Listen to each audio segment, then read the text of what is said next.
Hello students, LN के YouTube channel पर आप सबका स्वागत है। आज हम लोग एनर्जी सीरीज के केमिस्ट्री सब्जेक्ट में आईआईटी एडवांस 2023 के लिए रिवीजन के क्या क्या टॉपिक्स इम्पॉर्टेंट हैं, रिवीजन कैसे करें, इसके लिए हम लोग एलएन के एक्सपर्ट फैकल्टीज़ के द्वारा आपको गाइड करेंगे, जिनको यदि आप फॉलो करेंगे तो आप गारंटेडली आईआईटी एडवांस 2023 जो 4 जून को होने वाला है उसमें बेहतर से बेहतर रैंक सिक्योर कर सकते हैं। मैं फिर से रिपीट कर रहा हूँ, हमारे एक्सपर्ट्स के गाइडेंस को आप बहुत ही गंभीरता के साथ सुनें, उनको फॉलो करने का प्रयास करें। यह आपको हर हाल में बेहतर रैंक सिक्योर करेगा। सबको आइडिया है कि आईआईटी में बेहतर रैंक के लिए केमिस्ट्री बहुत इम्पॉर्टेंट रोल अदा करता है 2 तरीक़ों से। एक, इसमें स्कोर करना बहुत ज़्यादा आसान है। दूसरा, यह आपको प्लेंटी ऑफ टाइम सेव करता है ताकि आप फिजिक्स और मैथमेटिक्स में भी आप समय दे सकें और उनमें भी अपना बेहतर परफॉर्मेंस कर सकें। अब इस सेशन में गाइडेंस के लिए हमारे साथ जुड़े हुए हैं इनऑर्गेनिक केमिस्ट्री में केमिस्ट्री के senior faculty Sudarshan Guha sir, organic chemistry में केमिस्ट्री डिपार्टमेंट के senior faculty Ramashish Paul sir, और फिजिकल केमिस्ट्री के लिए मैं नीरज कुमार आपको गाइड करूंगा इस सेशन में, जिससे आप आईआईटी में बेहतर से बेहतर स्कोर कर सकें। इस प्रोग्राम का नाम ही हमने रखा है effective necessary revision. Necessary revision मतलब हर हाल में उन टॉपिक्स को जो हमारे एक्सपर्ट्स आपको बतलाएंगे उन पर तो आपको ध्यान देना ही देना है। अब इस सीरीज़ को हम लोग शुरू करते हैं। सबसे पहले मैं सुदर्शन गुहा सर से रिक्वेस्ट करूँगा कि आपको इनऑर्गेनिक केमिस्ट्री के लिए गाइड करें। Thank you Neeraj sir. Welcome to all JEE aspirants.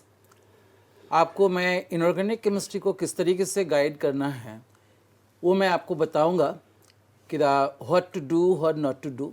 सबसे पहले मैं आपको बताऊंगा कि आप ये जो जेईई एडवांस एग्ज़ाम है इसमें आप सजेस्टिव वे में नहीं दे सकते हो।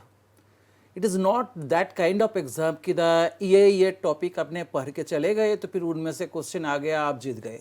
तो इस तरीका का एग्ज़ाम ये नहीं है। सबसे पहले तो मन से इस चीज़ को हटाना होगा। सेकेंड थिंग इज़ दैट कि यहाँ पे पूरा इनऑर्गेनिक केमिस्ट्री को अगर देखा जाए अभी का जो क्वेश्चन का ट्रेंड है उनके अनुसार मैं आपको बताऊँगा predictable chemical bonding, coordination compound, ये तीनों जो टॉपिक है तीनों टॉपिक को in general they are considering as a theory. तो ये जो थ्योरी पार्ट है इसका एप्लीकेशन के लिए जो आपको टॉपिक आते हैं, क्या चैप्टर आते हैं, that is metallurgy, block chemistry, salt analysis, hydrogenated compound and newly added the environmental chemistry. तो इसमें ये अप्लाई होने वाला है। तो बिकॉज ऑफ दैट रीजन पढ़ना सभी चीज़ है। And just the distribution you see भैया द प्रेडिक्टेबल में से आपको क्वेश्चन इन जनरल नहीं दिख रहे आपको।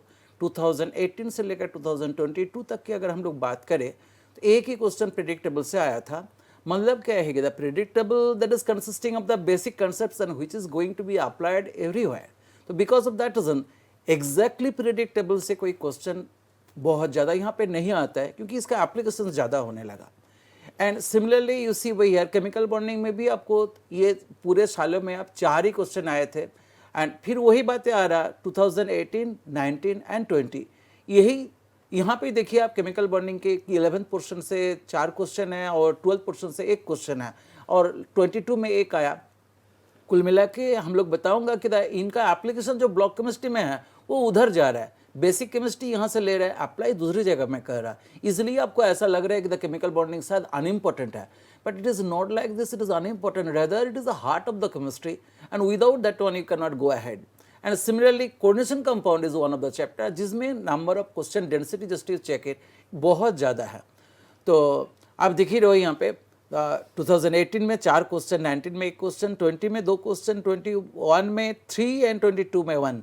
तो बहुत ज़्यादा क्वेश्चन कोऑर्डिनेशन कंपाउंड से आ रहा है। Metallurgy also is one of the very important chapter जहाँ पे भी आपको क्वेश्चन डेंसिटी काफ़ी ज़्यादा है। And apart from that one block chemistry P block में देखो आप बहुत ज़्यादा है।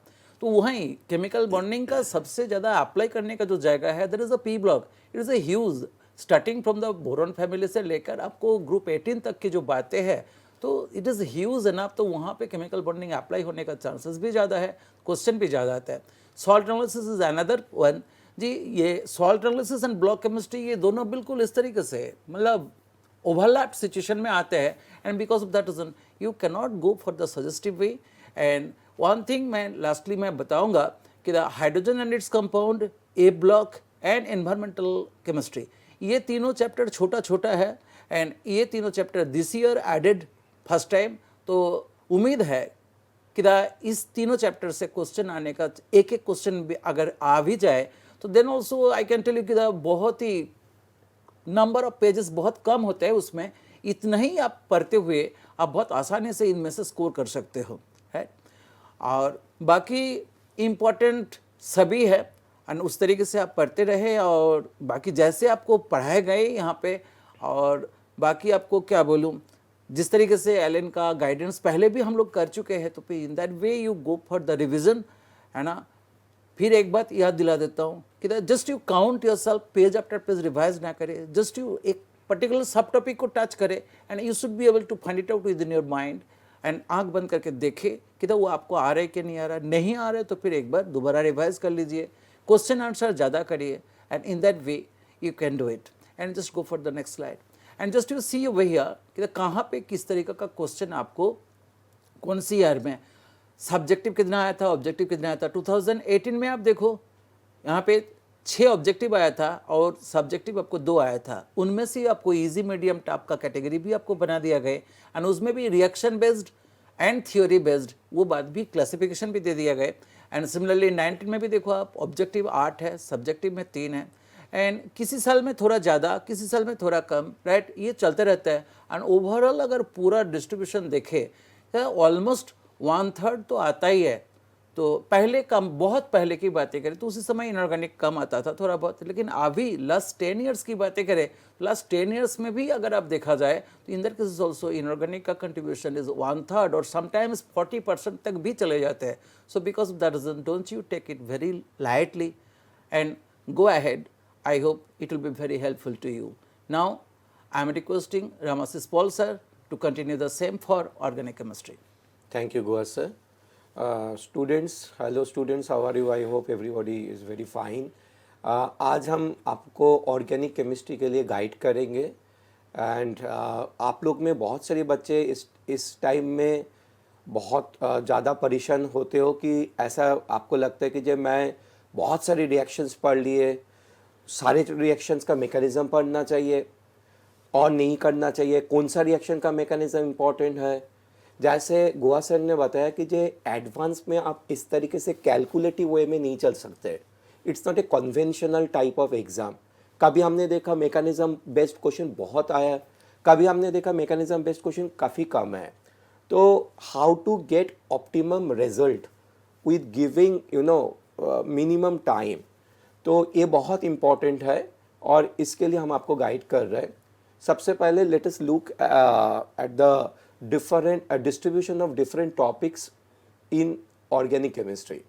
आप यहाँ पे एक चीज़ देख रहे हो, एरोमेटिक कंपाउंड्स, मतलब consistently last 5 years approximately 4 questions आए पर ईयर।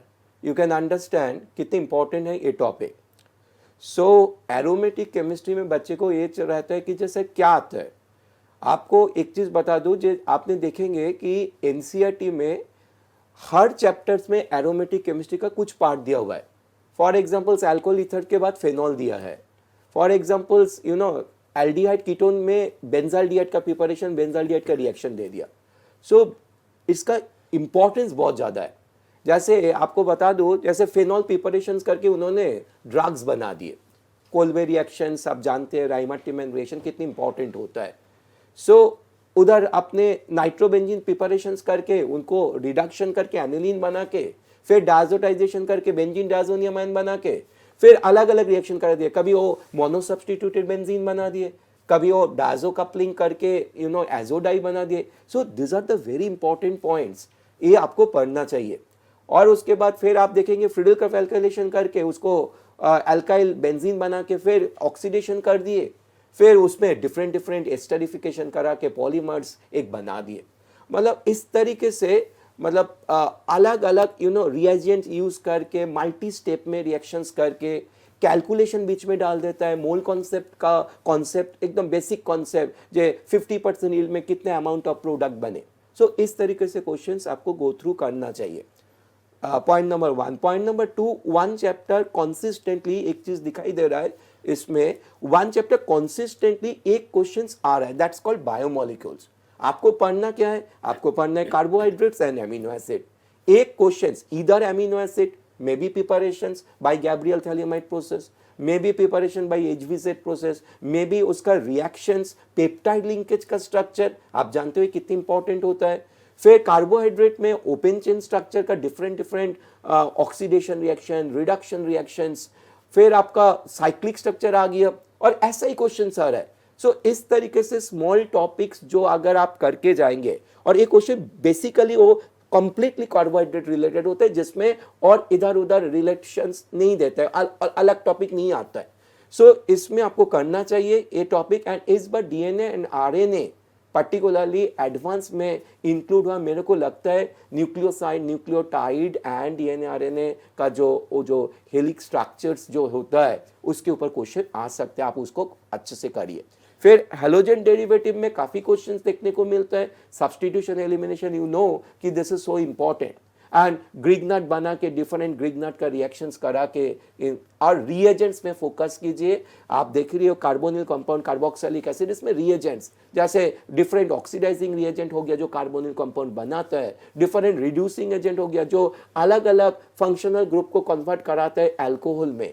ये सब आपको रिएजेंट्स में फोकस करना चाहिए। जीओसी बेस्ड क्वेश्चन बहुत कम है, आपने देखा होगा, वही एसिडिक स्ट्रेंथ, बेसिक स्ट्रेंथ पूछ सकते हैं। आइसोमेरिज्म भी बहुत कम क्वेश्चंस है, उसमें नया नया अगर क्वेश्चन दे रहे हैं ना, वो थोड़ा सा नया कॉन्सेप्ट आपको दे सकते हैं। जैसे रिजिड काइडल सेंटर दे दिया, number of stereoisomer calculation, different काइडल सेंटर में कोई काइडल सेंटर में कॉन्फ़िगरेशन फिक्स करके आपको बोल दिए कितना स्टीरियोआइसोमर्स बनेंगे। And mix type of question, मतलब हाइड्रोकार्बन से वो बेंजीन में चला जाएगा, एल्काइन का पॉलीमराइज करके बेंजीन में चला जाएगा, फिर बेंजीन का रिएक्शन करा देंगे। फिर अल्कोहल बनाया HBO MDM प्रोसेस में, फिर आगे जाके अल्कोहल का ऑक्सीडेशन करके फिर कंडेंसेशन रिएक्शन करा देंगे। मतलब कंटिन्यूसली इस तरीके से क्वेश्चन आता है जो रिलेटेड होता है। मैकेनिज्म पढ़ना चाहिए, बट कौन सा रिएजेंट क्या करते हैं सबसे इंपॉर्टेंट यही है, इसको अच्छे से पढ़ो बेटा। नेक्स्ट पॉइंट मैं ये कहना चाहूंगा, जो टफनेस लेवल जो कैसे ईयर वाइज कैसे tough and medium and easy. Last year 2022 में आप देख सकते कि इजी क्वेश्चंस हमने दिया ही नहीं, मतलब बच्चे को इजी नहीं लगा। एक्चुअली वो क्वेश्चन इजी मतलब डिफिकल्ट नहीं था, बट एक्चुअली वो इतने सारे रिएजेंट्स था, उसमें कैलकुलेशन डाल दिए तो थोड़ा सा उसको इजी नहीं लगा। उसमें जैसे आपको बता दूं एक छोटा सा point, Carius process, bromine estimation, sulphur estimation. वो sulphur estimations, bromine estimation basically it's a mole concept, वो क्वेश्चन डाल दिए और ऊपर से वो different types of nucleophilic substitution करा दिए, सल्फर को इंट्रोड्यूस करा दिए, ब्रोमीन में अल्कोहल के साथ red P plus bromine reaction करा दिए। सो बच्चे को डिफिकल्ट लगता है क्योंकि वो थोड़ा सा कैलकुलेशन लेंदी हो जाता है। 2021 में 5 है medium and tough questions, easy आता है, बट रिएजेंट्स अगर आप बीच में एक रिएजेंट मिसिंग हो जाते हैं, मतलब वो रिएजेंट्स आपने यूज समझ में नहीं आ रहा है, तो क्वेश्चन आपको टफ लगेगा। ऐसा तो डिफिकल्ट नहीं आता है, थोड़ा सा लेंदी आ रहा है, कोई दिक्कत नहीं है। आप mole concept type of questions को थोड़ा सा प्रैक्टिस करके जाइए इस तरीके से। और 11 से क्वेश्चंस बहुत कम आता है और 12 से क्वेश्चन बहुत ज्यादा आता है, बिकॉज यू नो कि रिएक्शन मैकेनिज्म सारे 12 का ही है पार्ट। हैलोजन डेरिवेटिव से लेके आगे बायोमोलिक्यूल्स तक ये 12 का पार्ट है, तो ऑब्वियस बात है इसके ऊपर ही क्वेश्चन सारे रिएजेंट जहां पे रिएक्शंस दे रहा है वहां पे ये सब क्वेश्चन ही ज्यादा आएगा। 11 से सिर्फ GOC and hydrocarbon based question, कुचर ऑफ रिएक्शंस आप उठा लीजिए, आप Markovnikov of anti Markovnikov of उठा लीजिए, इस तरीके से क्वेश्चन आता है। घबराने का कोई बात नहीं है, अगर आप सही ढंग से पढ़ेंगे, एनसीईआरटी भी आप देख सकते, सही ढंग से पढ़ेंगे आपको अच्छा रिजल्ट आएगा। Hope you will do your best, and I would like to invite Neeraj sir for giving tips on physical chemistry. Thank you Paul sir. अब हम लोग फिजिकल केमिस्ट्री के लिए बात करें तो देखिए, फिजिकल केमिस्ट्री में भी लगभग सारे टॉपिक से क्वेश्चंस तो पूछे जाते हैं। कभी किसी टॉपिक में ब्रेक भी होता है, नहीं भी पूछे जाते हैं, बट मोर और लेस सारे टॉपिक से पूछे जाते हैं। बट फिजिकल केमिस्ट्री में मैं सबसे ज़्यादा ध्यान दिलाऊंगा, जैसा सर ने भी कम से कम 3-4 बार मोल कंसेप्ट का नाम ले लिया। इसमें आप देखेंगे तो मोल एंड इक्विवेलेंट कंसेप्ट में नंबर ऑफ क्वेश्चन हमने बहुत ज़्यादा लिखे हैं, बट रियल प्रैक्टिस में they were not the complete question of mole concept. Direct mole के कैलकुलेशंस जेईई एडवांस नॉर्मली नहीं पूछता है। सिग्निफिकेंट फिगर के क्वेश्चन पूछे जाते हैं। एनसीईआरटी में सिग्निफिकेंट फिगर या एक्यूरेसी एंड प्रेसिजन, इनके मेजरमेंट्स को एक बार आप पढ़ लें, वो पूछे जाते हैं। लास्ट ईयर सरप्राइजिंगली उन्होंने लॉज ऑफ केमिकल कम्बिनेशंस, जैसे मल्टीपल प्रपोर्शन का एक क्वेश्चन पूछ दिया मोर देन वन करेक्ट में, तो वो आप थोड़ा सा एनसीईआरटी से देख लें। अदरवाइज मोल के मोस्टली क्वेश्चन ऑर्गेनिक या इनऑर्गेनिक केमिस्ट्री बेस्ड ही होते हैं। कोई भी रिएक्शन मेटालर्जी का, जैसे last to last year metallurgy का एक क्वेश्चन दे दिया, लेड के एक्सट्रैक्शन, और आपसे मोल का कैलकुलेशन करवा लिया। अभी जैसा पॉल सर ने बतलाया, ऑर्गेनिक में बहुत सारे क्वेश्चंस में मोल के कैलकुलेशंस डाले जाते हैं। मोल कंसेप्ट से यदि हम और अलग टॉपिक की बात करें तो एक टॉपिक मैं कहूँगा गैसियस स्टेट, भले इसमें क्वेश्चंस कम दिख रहे हैं, एंड थर्मोडायनेमिक्स, जिसके क्वेश्चन इफेक्टिवली आपको दिख रहे हैं। गैसियस स्टेट एंड थर्मोडायनेमिक्स पर हर हाल में कमांड करना है। आपके पास अभी से जितना भी समय बचा हुआ है, आप तो एक शेड्यूल बांध दें कि हर दिन कुछ न कुछ क्वेश्चन इन टॉपिक के बनाएंगे ही बनाएंगे, क्योंकि यह टॉपिक आपको इक्वली फिजिक्स में भी स्कोर करता है। फिजिक्स में भी हीट एंड थर्मोडायनेमिक्स के क्वेश्चन आपके बनेंगे, तो इन टॉपिक को तैयार करने का मतलब जेईई एडवांस में दोनों पेपर मिला के 7-8 क्वेश्चन के सॉल्व होने की गारंटी है। There are huge number of question of equilibrium and electrochemistry, जिसमें वो थर्मोडायनेमिक्स डाल देता है, एंट्रोपी कैलकुलेट करवा लेगा। डेल्टा जी नॉट का इक्विलिब्रियम कांस्टेंट से रिलेशन फ्रिक्वेंटली यूज़ किया जाता है, इसलिए थर्मोडायनेमिक्स पर हर हाल में कमांड करें। और थर्मोडायनेमिक्स बेहतर करने के लिए थोड़ा गैसियस स्टेट का भी आइडिया चाहिए, काइनेटिक थ्योरी ऑफ गैसेज वगैरह चाहिए। इसके अलावा जैसे आप इक्विलिब्रियम चैप्टर देखें, हर साल क्वेश्चन पूछे गए हैं, but mostly way ionic equilibrium वाले क्वेश्चन हैं। आयनिक इक्विलिब्रियम बहुत सारे बच्चों को टफ लगता है, बट यदि उनके क्वेश्चंस की अच्छी प्रैक्टिस की जाए, लगातार प्रैक्टिस की जाए, तो आयनिक इक्विलिब्रियम में भी आप बहुत कंफर्टेबल हो जाएंगे। It is as simple as chemical equilibrium. सिर्फ इसमें थोड़े बहुत अप्रोक्सीमेशंस के ध्यान रखने पड़ते हैं। और आयनिक इक्विलिब्रियम पर कमांड करना इसलिए भी ज़रूरी है कि आप देखें इलेक्ट्रोकेमिस्ट्री, हर साल क्वेश्चंस लगभग पूछे गए, अच्छी संख्या में पूछे गए हैं। सिर्फ 2019 में दिख नहीं रहे हैं एक भी क्वेश्चन, बट बाकी सालों में देखिए तो लास्ट 2 ईयर से 3-3 क्वेश्चन पूछे गए हैं। गैल्वेनिक सेल वाले क्वेश्चन में अक्सर वह पीएच या सोलिबिलिटी प्रोडक्ट को यूज़ करता है सेल के कंस्ट्रक्शन में या इलेक्ट्रोड पोटेंशियल के कैलकुलेशन में। तो यदि आपकी आयनिक इक्विलिब्रियम पर अच्छी पकड़ नहीं है तो इलेक्ट्रोकेमिस्ट्री के भी क्वेश्चन में आपको परेशानी हो सकती है, जो एकदम लगातार पूछे जाते हैं। इसलिए फिजिकल केमिस्ट्री में बड़े टॉपिक्स में एक थर्मोडायनेमिक्स पर कमांड करना है, आयनिक इक्विलिब्रियम एंड इलेक्ट्रोकेमिस्ट्री पर कमांड करना है। अब यदि छोटे छोटे टॉपिक जो एकदम डायरेक्ट फार्मूला बेस्ड होते हैं, इन्फॉर्मेटिव होते हैं, जैसे surface chemistry mostly memory based होता है, छोटे मोटे कंसेप्ट्स हैं कोलवाइड के जो दिमाग में रखने हैं। इसके अलावा सॉलिड स्टेट, सॉलिड क्रिस्टल्स जो डिफरेंट स्ट्रक्चर्स होते हैं, उन स्ट्रक्चर्स को एक बार दिमाग में रखना है। लिक्विड सॉल्यूशन के क्वेश्चन फ्रिक्वेंटली पूछे जाते हैं और बहुत ही आसान क्वेश्चन पूछे जाते हैं। इधर कुछ सालों में उन्होंने आसान क्वेश्चन को भी थोड़ा ग्राफ वगैरह की मदद से हॉरेबल बनाने का प्रयास किया, बट इनफैक्ट यदि आप क्वेश्चन को ढंग से देखेंगे तो बहुत ही आसान क्वेश्चन होते हैं। तो फिर से मैं फाइनली समराइज़ कर रहा हूँ टॉपिक्स को। Thermodynamics, ionic equilibrium and electrochemistry, इन 3 पर बहुत ज़्यादा मेहनत करनी है, क्योंकि इसमें प्रैक्टिस बहुत ज़्यादा चाहिए। सरफेस केमिस्ट्री मेमोरी बेस्ड है। सॉलिड स्टेट यदि आप स्ट्रक्चर्स दिमाग में रखेंगे तो क्वेश्चन सॉल्व हो जाएंगे। लिक्विड सॉल्यूशन सिर्फ फार्मूला के एप्लीकेशन पर क्वेश्चन पूछे जाते हैं, एकदम आराम से सॉल्व होते हैं, उसमें सिर्फ क्वेश्चन के प्रेजेंटेशन से घबराना नहीं है। अब हम लोग थोड़ा टफनेस लेवल की यदि बात करें तो देखिए फिजिकल केमिस्ट्री वेल नोन है कि मोस्टली न्यूमेरिकल्स हैं, इसलिए आप इसमें देखेंगे ऑब्जेक्टिव में क्वेश्चंस की संख्या कम है, सब्जेक्टिव में ज़्यादा है। हालांकि ऑब्जेक्टिव में भी कुछ क्वेश्चन न्यूमेरिकल बेस्ड ही होते हैं, बट कुछ कुछ क्वेश्चन थ्योरेटिकल भी होते हैं।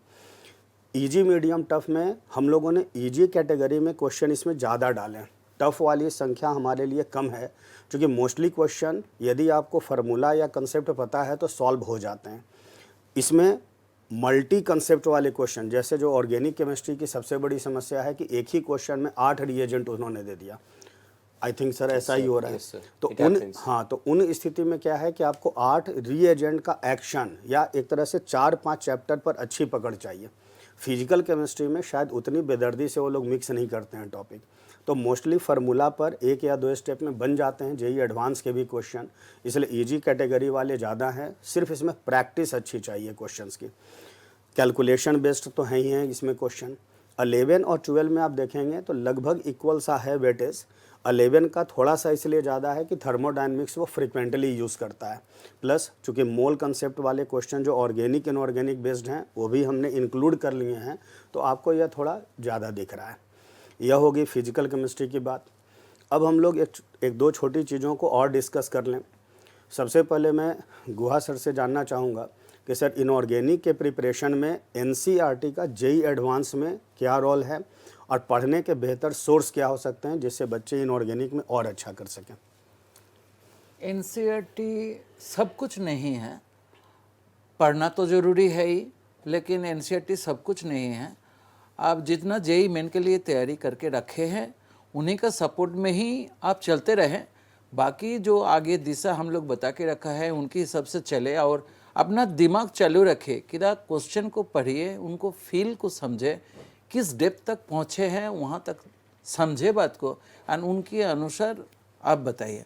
जैसे कुछ कुछ केसेस में एनसीईआरटी में कुछ कंट्रोवर्शियल बातें हैं, बट जो भी है एंड वो सारे बात क्या हो जाते हैं कि अगर कंट्रोवर्शियल है भी, इन दैट केसेस आपका चैलेंज का स्कोप रहता है, तो फिर उसी केस में मतलब आईआईटी एडवांस का जो अथॉरिटी है they is to take care much better. So because of that is need not to worry about कि द कंट्रोवर्सी में करूँ क्या ना करूँ क्या, जो आपका दिल चाहते हैं कि this is correct and we have the support from our teacher from Allen and they will be supporting you कि इसका करस्पॉन्डिंग सोर्स जो आपको पढ़ाए गए वो कोई सपोर्ट से ही पढ़ाए गए, तो बिकॉज ऑफ दैट रीजन आपको सपोर्ट मिल ही जाएगा। So need not to worry about कि द कंट्रोवर्शियल सिचुएशन में क्या करना है। और एक बात है कि इनको लेकर पैनिक ना हो जाए। अगर ये एनसीईआरटी एक बातें बोल रहा है, टीचर ने और एक पढ़ा, इनको लेकर पैनिक होने का कोई ज़रूरत है नहीं, है ना। कैसा नहीं है कि टोटल पेपर में आपको अगर क्या बोले आपको 21 क्वेश्चन अगर आ रहे हैं तो 21 क्वेश्चन के 18 क्वेश्चन आ रहे हैं, तो 18 क्वेश्चन में से आपको 15 क्वेश्चन कंट्रोवर्शियल नहीं होते, एक क्वेश्चन 2 क्वेश्चन होते हैं। And even I can tell you 2018-19 ये दोनों सालों में मतलब ओवरऑल केमिस्ट्री पेपर में कोई कंट्रोवर्शियल बातें थे ही नहीं। इवन अब 1-2 जगह में उन लोगों ने पेपर ऐसे ही सेट किया था, 1-2 जगह में कंट्रोवर्सी बन सकते थे, लेकिन साइड में एक छोटा सा ब्रैकेट में एक वर्ड्स ऐसे लिख दिए थे कि जिसके कारण वो कंट्रोवर्सी हट गए। So need not to worry about कि द कंट्रोवर्सी आ जाए तो क्या हो जाएगा। बाकी मैं तो यही बोलूँगा, एनसीईआरटी जैसे आपने सपोर्ट में ले रखा उनको आप जरूर रखें, but that is not everything else. जैसे आपको पढ़ाए गए उनके ऊपर में ज़्यादा ध्यान दें, प्रैक्टिस अच्छे से करें। और एक बार याद दिलाना चाहता हूँ, सर ने ऑलरेडी कवर कर ही लिया बात को कि जो मोल कंसेप्ट है, मोल कंसेप्ट आजकल इसमें फैल गए, मतलब इनऑर्गेनिक की तरफ से भी ऑर्गेनिक की तरफ से भी लेते हुए इस बात को आते हैं, तो because of that you must take care about it. And बाकी सर को सर अब यही क्वेश्चन मैं पॉल सर से पूछूंगा कि ऑर्गेनिक केमिस्ट्री को रिवाइज कैसे करें, एनसीईआरटी को कितना वेटेज दें, क्लास नोट्स को कितना वेटेज दें। सर एनसीईआरटी को बच्चे को हम बोलता है you consider as a text book. जैसे हर बच्चे के पास एक टेक्स्ट बुक होना चाहिए, उसमें मतलब हर चीज़ तो नहीं है, और हम ये नहीं कह सकते कि all questions in IIT JEE advance 2023 will be from NCERT. I can not से, बट इतना जरूर कह सकते कि जो एनसीईआरटी एक सपोर्ट देता है, मेंस में जितना इंपॉर्टेंस दिखाई देता है एनसीईआरटी का, उतने इंपॉर्टेंस एडवांस में नहीं दिखाई देता है। Now this is point number 1। Point number 2, NCERT का some topics are good and वो टॉपिक्स आपको पढ़ना चाहिए। पर्टिकुलरली मैं बोलना चाहूँगा कार्बोहाइड्रेट्स बहुत इंपॉर्टेंट है। केमिस्ट्री इन एवरीडे लाइफ का कुछ पार्ट इस बार एडवांस में इंक्लूड किए, वो आप जरूर गो थ्रू करें। डीएनए आरएनए स्ट्रक्चर सब गो थ्रू करें, और बाकी आपके पास जो एलेंस का, टीचर्स का, जो ही सर का नोट्स है आप उसको गो थ्रू करें। And the most important last, मतलब IIT JEE का जो पेपर्स है, अगर आप उसको एक बार गो थ्रू करेंगे एडवांस का, तो आपको ये समझ में आएगा there is a huge range. मतलब एक साल में कुछ टॉपिक बहुत ज्यादा आया और एक साल में वो टॉपिक आया ही नहीं। मतलब यू कैन नॉट से कि एक साल में एनसीईआरटी की इंपॉर्टेंस काफी दिखाई दिए और एक साल में एनसीईआरटी का इंपॉर्टेंस था ही नहीं। तो ऐसा बहुत ज्यादा, मतलब इस तरीके से, मतलब आपको NCERT as a text book आप फॉलो करो, कोई दिक्कत नहीं है। एंड अगर आपका क्या नाम है CBSE करिकुलम है तो आपको एनसीईआरटी तो आप पढ़ ही रहे हो, आपका पार्ट है, तो it will be give you एक सपोर्ट देता है। बट आपको क्वेश्चन सॉल्व करना चाहिए। एडवांस के लिए हम लोग को ये सबसे इंपॉर्टेंट होता है, हम क्वेश्चन सॉल्व करें, क्योंकि उसका जो लैंग्वेज होता है, एडवांस का जो क्वेश्चन का लैंग्वेज होता है, वो बच्चे को कम समझ में आता है।